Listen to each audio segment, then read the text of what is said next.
కష్టం ఉండేది కొద్ది రోజులు మాత్రమే. ఆ తర్వాత అన్నీ సర్దుకుపోతాయి. నీకే ఏ ప్రేమలో నిజాయితీ ఉందో తెలుస్తుంది.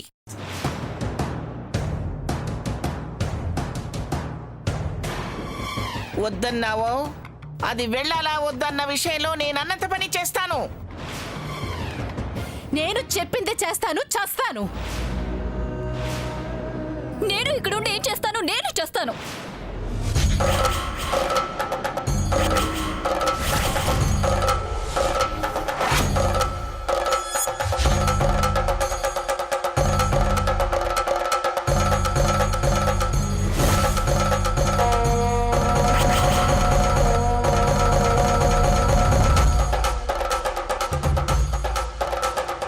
ఏం సూర్య, ఒక్కదానికోసం ఇంతమంది చావుని చూస్తావా?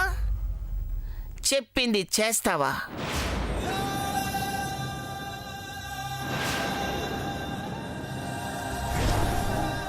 నేనేం దానిలా భయపెట్టి బెదిరించటం లేదు. జరిగేదే ప్రమాణ పూర్తిగా చెప్తున్నాను. ఇక నీ ఇష్టం.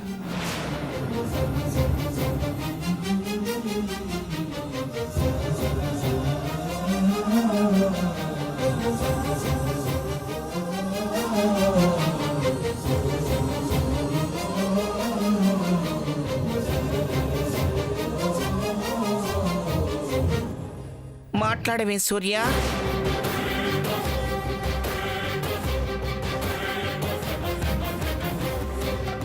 ఏం మాట్లాడను?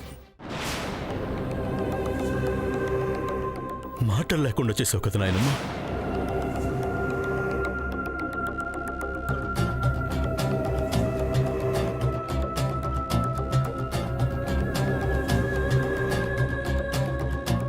నేనేం చేసినా నీ బాగ్ కోసమేరా.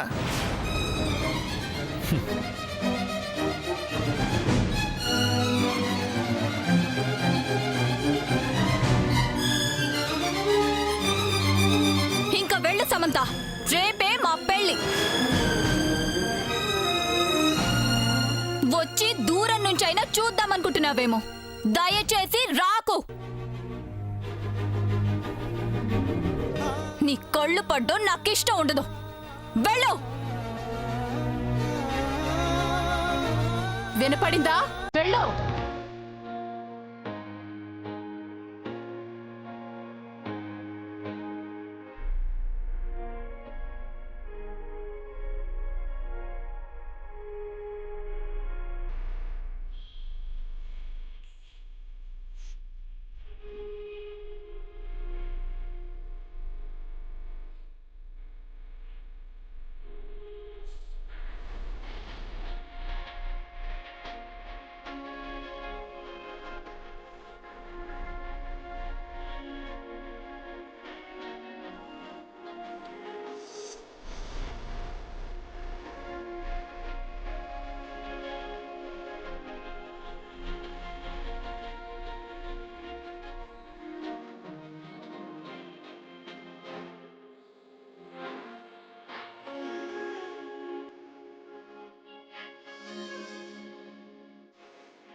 సామదిన నువ్వు వెళ్ళిపోతున్నావా?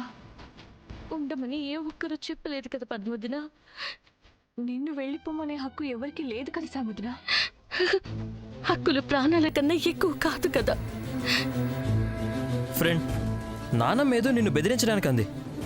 ఆ మాటలు పట్టించుకుంటావా? పట్టించుకోవాలి చంద్ర. పట్టించుకోకుండా నేను ఇక్కడే ఉంటే, అన్న మాట ప్రకారం అమ్మమ్మ ఏదైనా చేసుకుంటే నా లైఫ్కి అంతకు మించిన పాపం ఇంకొకటి ఉంటుందా? చెయ్యని నేరానికే నా తండ్రి నిందలు మోస్తున్నాడు. నేను చేసి మాయని మచ్చను నా జీవితానికి తెచ్చుకోనా? ఇందుక నేను ఇక్కడికి వచ్చింది? దీనికోసమా నేను ఇంత కష్టపడుతుంది?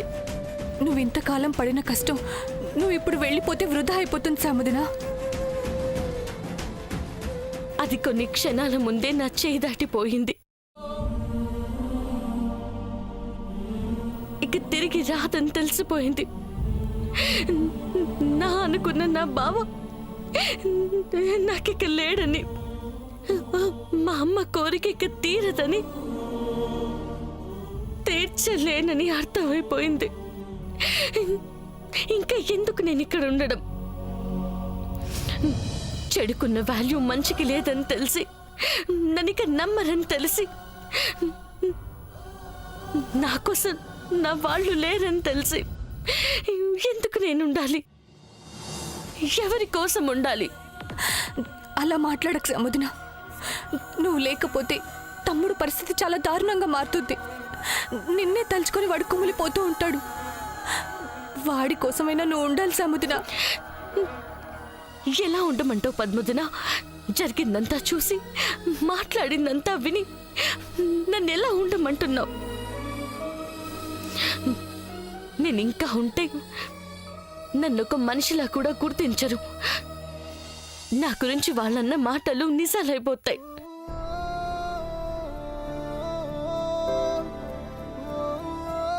నేను నా గురించి ఆలోచించి స్వార్థపరురాలనైపోతాను.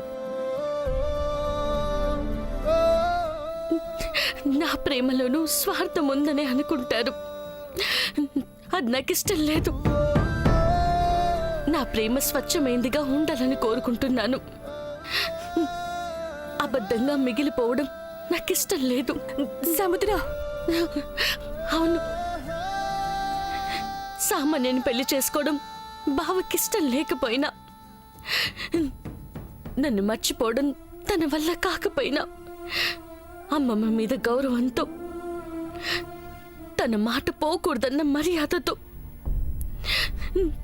తన కోసం నా మీదున్న ప్రేమను చంపుకున్నాడు.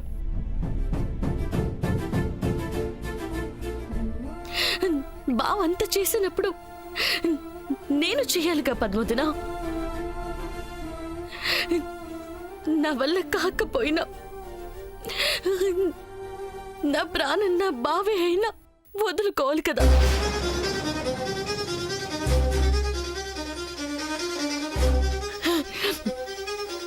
అందుకే వదులుకుంటున్నాను, వెళ్ళిపోతున్నాను. ఎక్కడికి వెళ్తావు? వెళ్ళాల్సిన చోటుకి వెళ్తాను. సముద్ర, నువ్వు మాట్లాడేది చూస్తుంటే నాకు చాలా భయంగా ఉంది. నాకేం భయం లేదు, ధైర్యంగా ఉన్నాను. ఇక నా గురించి ఆలోచించకండి. ఫ్రెండ్, నేను కూడా నీతో వస్తాను. వద్దు చంద్ర, ఒంటరి ప్రయాణం నాకు అలవాటే. నా కోసం నువ్వు అమ్మమ్మ దగ్గర చెడవడం నాకిష్టం లేదు. ఆ మాట నాకు రానివ్వకు ప్లీజ్. నేను వెళ్తాను ప్లీజ్. సిస్టర్, ఇంత రాత్రిపూట? నన్నెవరేం చేస్తారు? పాపాత్మురాల్ని కదా, నాకేం కాదు. సముద్ర, వస్తాను, ఇక రాను.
అత్తయ్య గారు, ఈ రోజు నా జీవితంలో మర్చిపోలేని రోజు. ఈ రోజు ఇలా జరుగుతుందని నేను అస్సలు ఎక్స్పెక్ట్ చేయలేదు. ఈ రోజుతో అంతా అయిపోయిందని బాధపడుతున్న నాకు ఈ రోజే నేను సంతోషపడే రోజు అవుతుందని అస్సలు అనుకోలేదు. అనుకోనిది జరిగింది, ఇక అనుకున్నది రేపు అవుతుంది.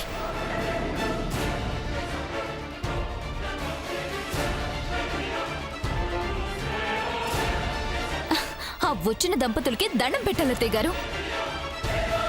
వాళ్ళు చేసిన దానివల్లే నా పెళ్లికి బీజం పడింది. సమంత ఇల్లొదిలి వెళ్ళిపోయింది. వెళ్ళింది కదా అని ఇక రాదనుకోకు సామాన్య. అత్తయ్య గారు, అవునమ్మా, అది మా అత్తయ్య గారికి భయపడు బెదిరిపోయో ఎదిరించలేక వెళ్ళలేదు. సూర్య నోట మాట రాలేదన్న ఒకే ఒక్క కారణంతో వెళ్ళింది. వాడు ఎప్పట్లాగానే చివరి వరకు తగ్గకుండా ఉండుంటే వెళ్లేదే కాదు. వాడి సపోర్ట్తో పెద్దావిడ నోరు మూయించేది. అయినా అలా జరగలేదుగా అత్తయ్య గారు. గ్రాండ్ మా అన్నంత పని చేస్తుందని సూర్య తగ్గాడు కదా. అలా నీ పెళ్ళయ్యే వరకు ఉండాలిగా. ఎందుకుండడు? మా పెళ్ళెప్పుడో సంవత్సరం తర్వాత లేదు కదా, రేపే కదా. రేపటి వరకైనా జాగ్రత్తగా ఉండాలిగా.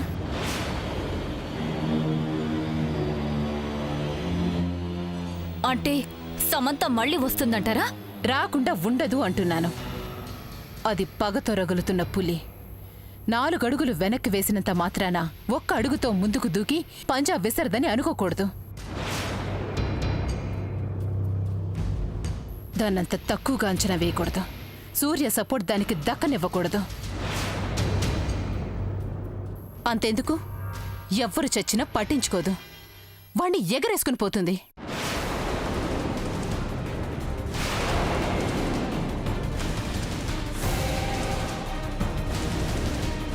అర్థమైంది అత్తయ్య గారు. సమంత నీ దరిదాపుల్లో కూడా రానివ్వకూడదని అర్థమైంది. 100 మంది మనుషుల్ని పెట్టైనా ఆ పని నేను చేస్తాను.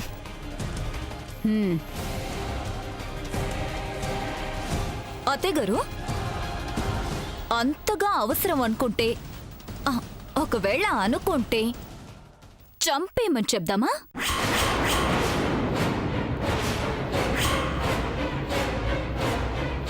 ఇక అంతమంది మాట కూడా వినకపోతే అంతేగా చేయాలి మరి. అమ్మా అమ్మా అమ్మా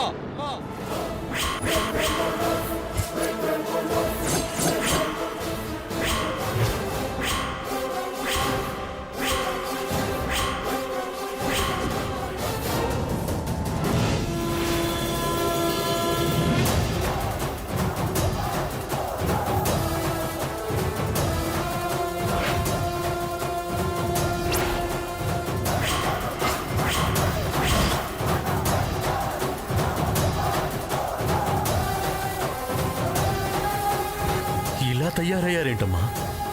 చంపేస్తారా? అబే, ఎందుకు చంపుతావురా? ఏదో మాట వరుస కన్నాం అంతే. అంతే సూర్య, ఎందుకు చంపుతాము? మేము అలాంటి వాళ్ళమా? నువ్వెలాంటి దానివో నాకు చెప్పకు. రేయ్ సామాన్యునే వనకురా. అనాల్సిన వాళ్ళని అనకుండా బాగానే ఆపుతున్నావు. కీ ఇవ్వాల్సిన చోటు ఇచ్చి బాగానే కథ నడిపిస్తున్నావు. ఇంకా ఏమి చేయలేరు. మీ వల్ల నా శ్యామ్కి ఆపద ఉందని తెలిసిపోయింది. మిమ్మల్ని ఇక ఏమి చేయనివ్వను. ఇప్పుడే వెళ్ళి నా శ్యాము నా ఇంటికి తీసుకొచ్చుకుంటాను.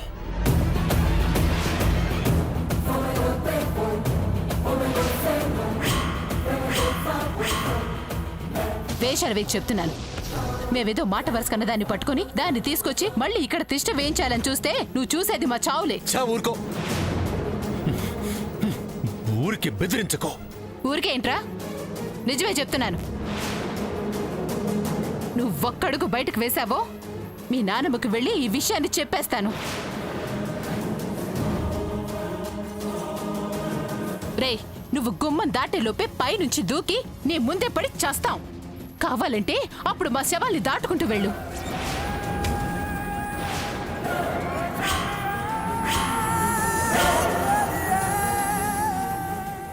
ఏంటలా చూస్తున్నావు? వెళ్తావా? వెళ్ళు. నేను మనిషినమ్మా. మీలా కాలే శవాల వెలుగులో వెలుగును వెతుక్కునేవాణ్ణి కాదు.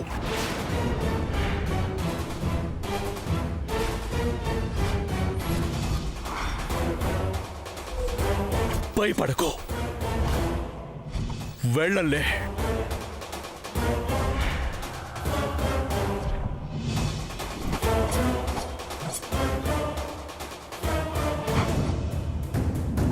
అమ్మో అమ్మో అమ్మో, ఎంత మాట అన్నాడు. మనం కాలే శవాల వెలుగులో వెళ్తున్న వెతుక్కునేవాళ్ళవా? తన మాటలేమీ పట్టించుకోకుండా తెగారు. కోపంలో ఉన్నాడు కదా, చల్లారితే తెలుసుకుంటాడు, తెల్లారితే మారుతాడు. మారాలి. ప్రాణం